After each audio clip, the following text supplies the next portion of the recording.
ছাত্ৰ ছাত্ৰীসকল আজি আমি সংখ্যাৰ বিভিন্ন প্ৰকাৰৰ বিষয়ে আলোচনা কৰিম। প্ৰথমতে আমি আলোচনা কৰিবলৈ লৈছোঁ উৎপাদক। উৎপাদকনো কি আৰু ইয়াক কেনেকৈ উলিওৱা হয়। ধৰি লোৱা আমি এটা সংখ্যা ল'লোঁ 6। 6ক আমি বিভিন্ন প্ৰকাৰে দুটা সংখ্যাৰ পূৰণফল হিচাপে প্ৰকাশ কৰিম। এতিয়া চোৱা 6 কেনেকৈ প্ৰকাশ কৰিছোঁ। 1 6 গুণ 6। এই ক্ষেত্ৰত তোমালোকে সদায় পূৰণৰ নেউতাখন মনত ৰাখিবা বা মুখস্থ কৰি পেলাবা। 1 6 গুণ 6 আকৌ 2 3 গুণ 6। তাৰমানে এই দুটা সংখ্যা পূৰণ কৰি আমি 6 উলিয়ালোঁ। ঠিক সেইদৰে 2 আৰু 3 পূৰণ কৰি আমি 6 পালোঁ। গতিকে এতিয়া আমি 6 উৎপাদক লিখিম। 1 2 3 6। 6 4টা উৎপাদক পালোঁ আমি 1 2 3 6। ঠিক সেইদৰে আমি আৰু এটা সংখ্যা ল'ম 12। 12টো চোৱা কেনেকৈ উলিয়াইছোঁ। 1 12 12 মানে 1ৰ লগত 12 পূৰণ কৰিলে 12 হ'ব। ঠিক সেইদৰে 2ৰ লগত 6 পূৰণ কৰিলে 12 হ'ব আৰু 3ৰ লগত 4 পূৰণ কৰিলে 12 হ'ব। এতিয়া আমি এই 1 2 3 4 6 12 এই গোটেইকেইটা কি সজাই লিখিলোঁ। এইকেইটা হৈ গ'ল 1 2 3 4 6 12 12 উৎপাদক। তোমালোকে ইয়াত মন কৰিবা যেনেকৈ চোৱা আমি 1ৰ লগত 6 পূৰণ কৰিছিলোঁ, ঠিক সেইদৰে 1ৰ লগত আমি 12 পূৰণ কৰিছিলোঁ। এই দুইটা ক্ষেত্ৰতে দেখিছোঁ আমি 1টো সকলো সংখ্যাৰে উৎপাদক আৰু সেই সংখ্যাটো যিটো নিজেই সি তাৰ উৎপাদক, যেনেকৈ 6 উৎপাদক 6 আৰু 12 উৎপাদক 12 সি নিজেই। এতিয়া আমি এইখিনি গম পালোঁ। এতিয়া আমি চোৱা পেজ নম্বৰ 33 তোমালোকৰ নিজে কৰা তাত লিখা আছে, তলত দিয়া সংখ্যাবোৰৰ প্ৰত্যেকৰে উৎপাদক লিখা। এতিয়া প্ৰথমটো আছে 45। আমি চোৱা 45ৰ লগত 1ৰ লগত 45 পূৰণ কৰি 45 পালোঁ। ঠিক সেইদৰে যিহেতু 45 সংখ্যাটো অযুগ্ম সংখ্যা, গতিকে আমি তাক 3ও এটা অযুগ্ম সংখ্যা 3ৰে হৰণ কৰিলোঁ 45ক। প্ৰথমতে কৰিলোঁ 3 গুণ 3 ভাগ 4 পৰা 3 গ'ল 1 থাকিল। 5টো নমাই দিলোঁ 15 হ'ল। এতিয়া 3 5 গুণ 15। এতিয়া আমি 3ৰে 45ক হৰণ কৰি পালোঁ 15। এতিয়া এই 3 15 45। ঠিক সেইদৰে 5ৰে 45ক হৰণ কৰিলোঁ 5 9 গুণ 45, বাকী নাই। গতিকে কি পালোঁ আমি 5 9 গুণ 45। এই দুটা সংখ্যা পূৰণ কৰি আমি 45 পালোঁ। এতিয়া 45ৰ উৎপাদক কি পালোঁ চোৱা। 1 3 5 9 আৰু 15 45। এইকেইটা আমি সজাই লিখি দিলোঁ। এইকেইটা হৈ গ'ল 45ৰ উৎপাদক।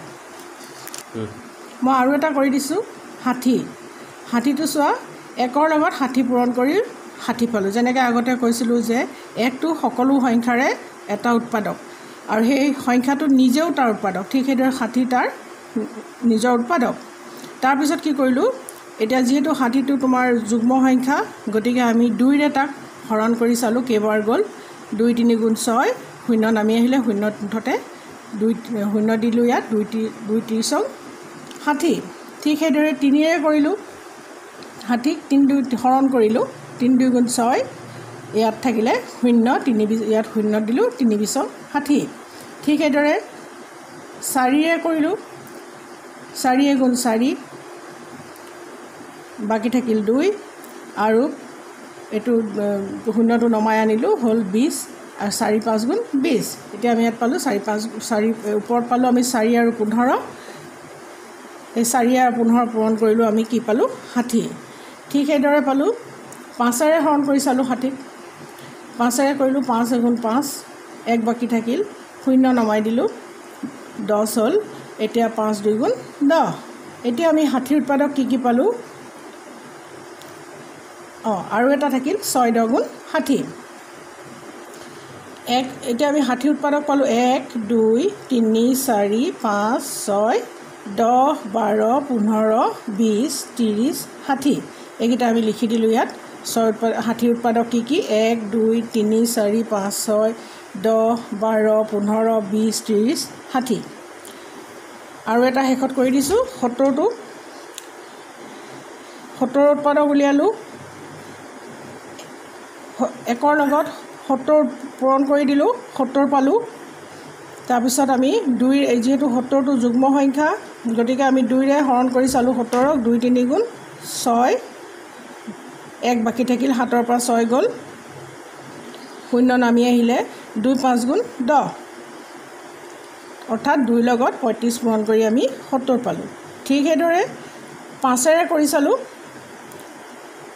5 গুণ 5 7ৰ 5 গ'ল 2 0 নামি আহিলে 20 হ'ল 5 4 গুণ 20 এতিয়া আমি পালোঁ 5 এতিয়া আমি 5ৰ লগত 14 পূৰণ কৰিলে তাৰমানে আমি 70 পাম ঠিক সেইদৰে 7ৰ লগত 10 পূৰণ কৰিলে 70 পালোঁ এতিয়া 70 উৎপাদক হৈ গ'ল 1 2 5 7 10 14 35 আৰু 70 এতিয়া আমি গোটেইকেইটা সজাই লিখি দিলোঁ চোৱা 1 2 5 7 10 14 35 70 আৰু এটা কৰি দিছোঁ মই 81 81 কেনেকৈ কৰিলোঁ চোৱা 1ৰ লগত 81 পূৰণ কৰিলে 81 পালোঁ যেহেতু 81টো অযুগ্ম সংখ্যা গতিকে আমি তাক 3ৰে হৰণ কৰি চালোঁ এতিয়া 81 3ৰে হৰণ কৰিবলৈ 3 2 গুণ 6 প্ৰথমতে দিলোঁ 8 6 গ'ল 2 ওপৰৰ 1 নামি আহিলে 21 হ'ল 3 7 গুণ 21 বাকী নাই তাৰমানে 3ৰ লগত